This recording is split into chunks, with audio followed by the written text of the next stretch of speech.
just told y'all all about all the different people living here. I bet you're wondering what Margaret and Elise look like. If you look right over there on the wall to your left, that is Elise is in the center, Margaret's at the right, and their mother Kate is at the far left. You get a chance to look at the family photos down below. The lady on the far right is their Aunt Vinnie. The next photograph is of Aunt Vinnie with her husband, Dr. Marshall Hotchkiss. The next photograph to the left is of Margaret and Elise with her mother and father down in Cuba. And the far left photograph is of their Aunt Leela, who was married to Dr. Holland Tiger. And I'll show y'all a picture of him in just a minute. Well, now, the first bedroom I'm going to tell y'all about is up at the front right of the house. That's the guest bedroom. And there's a beautiful Easter bed with a trundle bed up underneath it. Also in there is a chamber pot. You had to use one of those in his house or go outside to the outhouse because there was no indoor plumbing in here until 1952. Also in there, you'll see there's a lot of trunks. Not only did they travel back and forth between here and Cuba, but they traveled all over Europe. You'll notice on the trunk in the doorway that there's a photograph of a gentleman, that is Dr. Holland Tiger, and he is sitting on his World War I trunk. Also, there is a book there that has a picture of a gentleman, that's his brother John, and he wrote a book about their grandfather, Bishop McTyree, who was instrumental in getting the funds for Mr. Vanderbilt to build Vanderbilt University.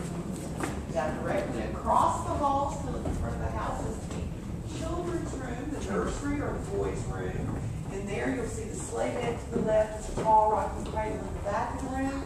But notice the toys on the trunk, especially the carved bear. That was carved by their grandfather, William Dixon Chute, in the 1860s for his children.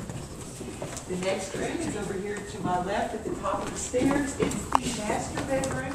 That became Margaret's room. She's the elder sister. Notice her beautiful Easter bed, but also her spinning wheel. And that's her very favorite sewing machine in there. It's an 1899 Singer.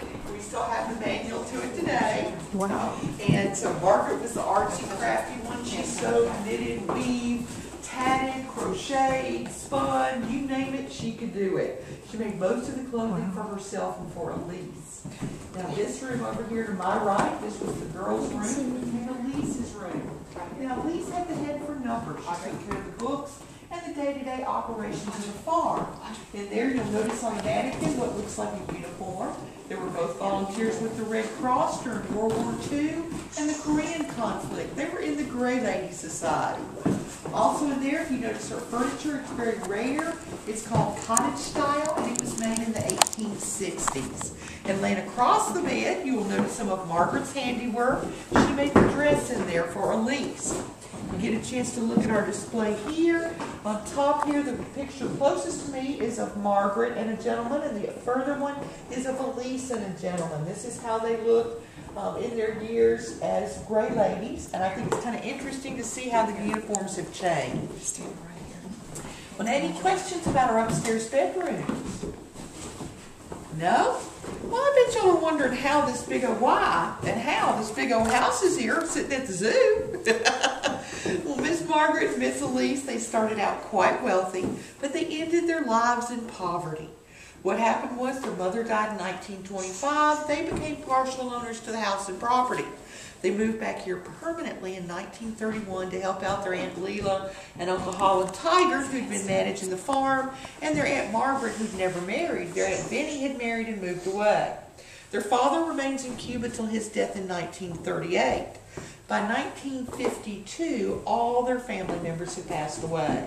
They neither one married, they had no children. They were the last of their line.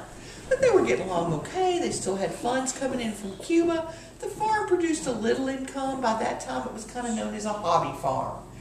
Well, 1959 rolls around. Fidel Castro takes over Cuba. The very first thing he does is nationalize all the private industry.